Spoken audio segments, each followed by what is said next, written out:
Pora na drugi odcinek Killerlanda. Mam już większość postaci, a razem z nimi inne dodatkowe mechaniki. Pora na 3. i 4. godzinę.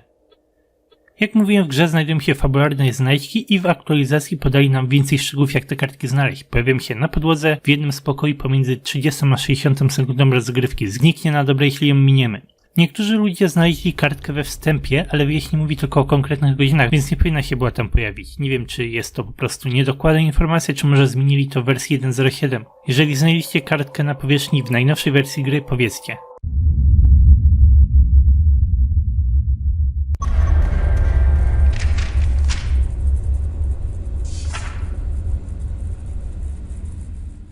Podczas godziny 3 pojawia się nowa postać, Tacy, ale nie wprowadza nam nic bardzo nowego. Jest po prostu następnym przeciwnikiem, który robi zatłum. Musimy się na nią patrzeć tak jak na innych. Ważniejsza w tym momencie jest inna mechanika, generator. Zgodnie z wyjaśnieniem fabularnym, to miejsce się sypie i pojawiają się problemy z zasilaniem. Musimy zająć się tym problemem samemu, dlatego Tilur zbiera teraz kanistry z gazem i używa ich do załadowania urządzenia. Nie jest to jakiś poważny problem. Strategia działa w głównej mierze w ten sposób, żeby szybko zebrać kanister, ale trzymać go do ostatniej chwili. Jeżeli szybko uda się uwięzić roboty, to będziesz musiał naładować go tylko jeden raz i na tym koniec. Lekkie utrudnienie, ale jednak nie aż tak problematyczne. Jeśli spóźnimy się z paliwem, to i tak jeszcze nie odpadamy z gry. Komputer wciąż działa, a jedyne co możemy zrobić, to tylko naładować generator. Nie możemy zrobić nic innego, póki nie przywrócimy z zasilania.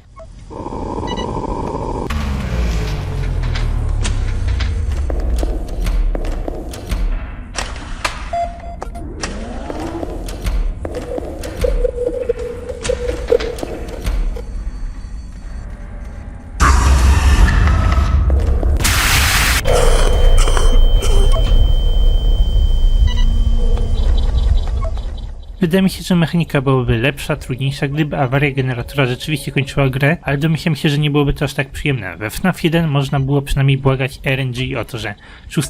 przyjdzie wcześniej niż Freddy. Tutaj jest to niemożliwe, bo nie wykonaliśmy zadania i go nie wykonamy bez prądu. Jakby nam komputer wysiadł, to tylko czekalibyśmy na śmierć i rozumiem, że woleli czegoś takiego uniknąć.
Trochę zgłupiałem podczas grania w trzecią noc. Miałem 3 animatroniki do złapania, a widziałem tylko 2 drzwi, więc otworzyłem drzwi, w których już jeden animatronik siedział i nie pomogło to mi w żaden sposób. A żeby było gorzej, killer potem wychodzi z tego pokoju i znowu muszę walczyć z 2 przeciwnikami. Taka głupawka trochę. Pokój, do którego powinienem był włożyć ostatniego animatronika, znajduje się w lewym dolnym rogu i to właśnie tam powinienem był pójść, a nie otwierać animatronika, którego już wcześniej pokonałem.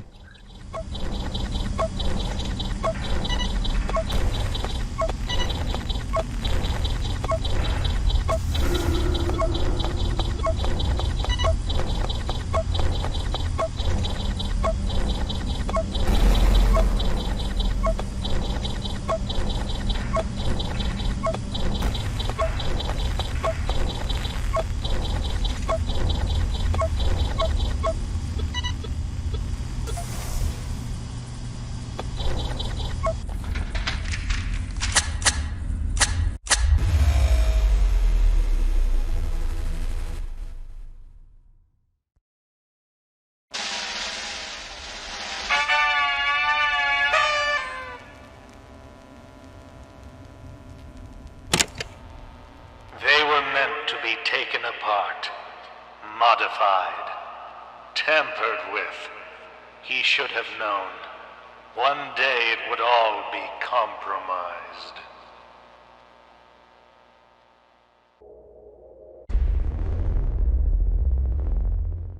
Pora na hard mode. Jest tutaj coś do pokazania, choć niewiele do omówienia, więc po prostu sobie obejrzcie gameplay.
Wygraliśmy hard mode. Teraz, podczas 4 godziny, pojawi się nowy animatronik z tych żółtych, czyli Mischievous. Będzie pojawił się w korytarzu i wtedy musimy po prostu siedzieć w pokoju i czekać, nie możemy wyjść. Ogarnąłem to mniej więcej, ale zrobiłem błąd i wyszedłem na korytarz, kiedy chciałem spojrzeć przez dziurkę od klucza. Zupełnie mi to nie wyszło. Mało w tej grze umieram ogólnie, nie jest aż taka trudna i jeżeli nie tracisz koncentracji, nie popełniasz dużych błędów, to sobie poradzisz. Ja tutaj strasznie się zdemotywowałem i zginąłem.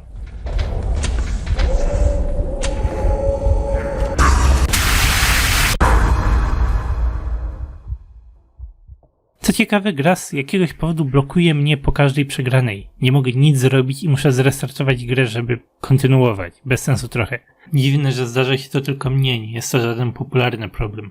Do tej pory zginąłem 2 razy. Próbowałem skrócić sobie czas w poziomie na powierzchni i dałem killerowi za dużo czasu. Zostałem zaatakowany i zginąłem po raz pierwszy. Dead Screen wtedy też się zablokował. Ale ostatecznie skróciłem ten czas do 37 sekund. Licznik tak czy tak cały czas będzie rósł, dopóki nie przejdę wszystkich poziomów, ale zawsze można spróbować zrobić coś szybciej. Wracając do 4 godziny, Mischievous można zranić na 2 sposoby. Najpierw siedzi w korytarzu i mamy tam nie wchodzić. Potem zostawia lalkę w pokoju po przeciwnej stronie. Kiedy przejdzie, musimy znaleźć lalkę, bo inaczej zostaniemy przez nią zaatakowani. Ciekawe rozwinięcie tej mechaniki to druga postać, która może nas uwięzić w jednym z pokoi, a jednocześnie każe nam się ruszyć, więc utrudnia trochę rozgrywkę. Podczas pierwszego podejścia zablokował mnie w pokoju Tilura i powinienem był tam przez jakąś chwilę czekać.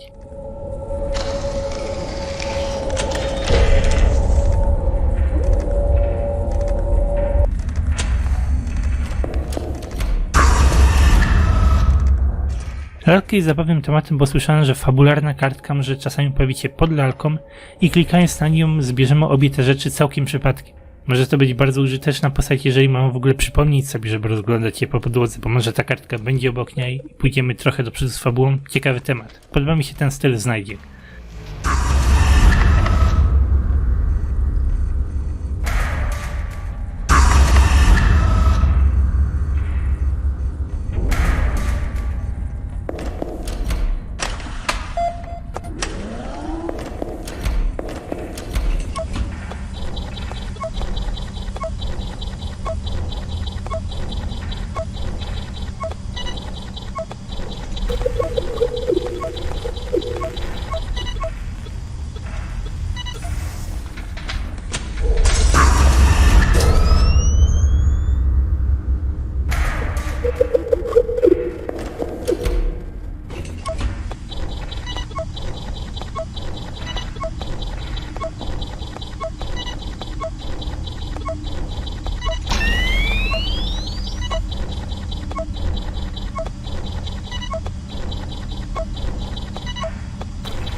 Próbowałem znaleźć te fabularne znajdźki, które mają być porozrzucane po lokacji, ale naprawdę mi to nie idzie. W jednym momencie zacząłem grindować, przechodzić pierwszą noc w kółko z nadzieją, że coś tam się znajdzie. Rozumiem zasady, ale jej naprawdę nigdzie nie ma.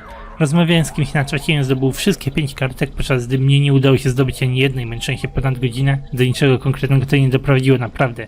Nic tam nie ma. Zamierzam próbować dalej, ale naprawdę dosyć mocno mnie to zdemotywowało, nie wiem co robić dalej. Jeśli nic nie zbiorę, to po prostu przeczytam co tam się działo ze screenów i potem opowiem wam jak to poszło.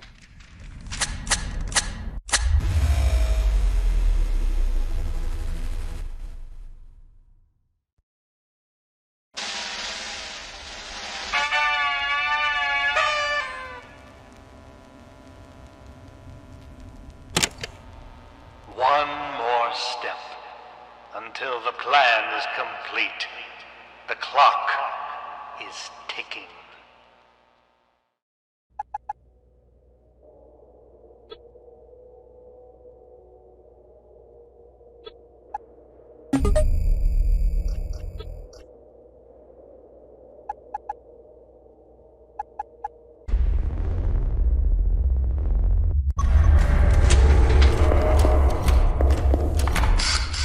Jak ostatnio porównywałem tę grę do FFPS-a, dzisiaj porównamy ją trochę do FNAF 2. To taki miks obu tych gier. Mamy do wykonania cel, ale w międzyczasie musimy bronić się przed animatronikami, które dosłownie marnują nasz czas. Różnica jest taka, że nie musimy się śpieszyć z głównym zadaniem. Mógłbym dosłownie kręcić się godzinami, bronić się przed animatronikami i byłby spokój. We FNAF 2 to jest marionetka, musimy ją nakręcać, a jednocześnie zapychają nam czas animatroniki, przy których musimy maskę założyć. Tutaj nie trzeba się śpieszyć, a przeciwnikiem jest tylko marnowanie czasu i pośpiech. Jest ciekawa kombinacja stylu dwóch innych FNAF-owych gier. Oczywiście można tutaj dopisywać więcej free roam jak Freeze Location, jumpscare, które się nie zabiją tak jak Phantom w FNAF 3, ale w samej głównej bazie gry widzę tylko FNAF 2 i FFPS-a. Oczywiście nie mówię, że Tillerland jest podróbką tych gier. Może autor inspirował się tymi mechanikami, może się nie inspirował. Podobieństwa są i można te rzeczy porównać. Uważam, że gra tworzy zupełnie nowy film, którego wcześniej nie widzieliśmy. Ma bardzo oryginalne mechaniki i nowe problemy do pokonania. Chciałbym, żeby więcej takich unikalnych gier wychodziło.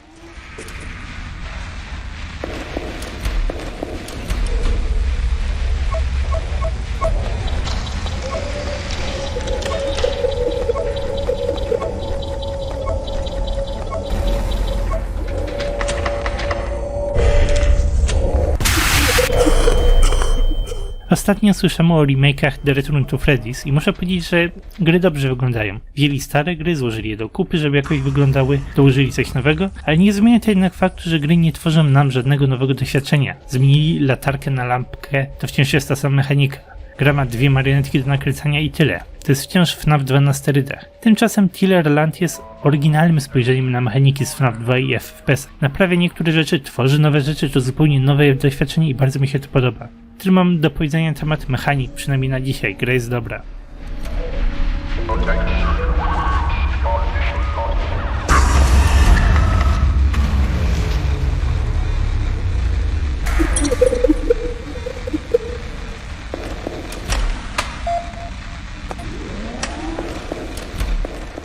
Nie zauważyłem tego wcześniej, ale w ustawieniach jest powiedziane, że guzik tyldy pozwala ci zrestartować poziom. Znalazłem to całkiem przypadkiem, bo używam go w programie do nagrywania.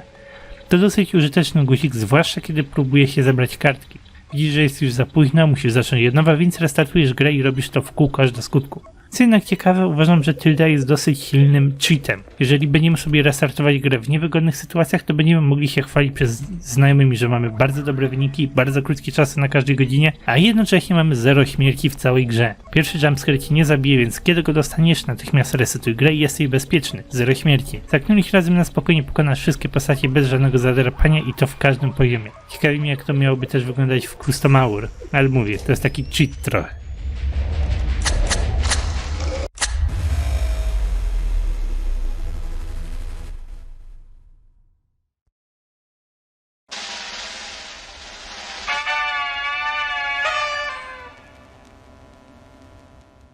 Przeszliśmy dzisiaj 2 godziny. Monologi po ukończeniu poziomów powiedziały nam trochę więcej. Koleś, którego słyszymy, mówi, że tak właśnie miało być. Taki właśnie był cel tych robotów, żeby ktoś przy nich grzebał, zmodyfikował je, zmienił, wykonuje jakiś swój plan i już prawie go dokończył. W 5 godzinie i w finale najpewniej dowiemy się, co to konkretnie było. Jeśli przejdzie się ekstrasy po pokonaniu 4 nocy, nie pojawi się żadna nowa postać. Widzimy jedynie rendery Mischievousa i jego lalki. Pozostała 2 postaci pojawi się dopiero w finale. Ostatnia godzina będzie po prostu trudniejszą wersją 4 nocy. Chyba że dodadzą jakąś nową mechanikę, taką jak generator. Może trzeba wykonać jakieś specjalne zadanie, zobaczymy w następnym odcinku już. Tak czy tak zmierzamy już do końca i niedługo wszystko będzie jasne. No dzisiaj to tyle, więc jak zawsze zapraszam was do komentarzy. Gra jest fajna i chętnie posłucham waszych przemyśleń na jej temat.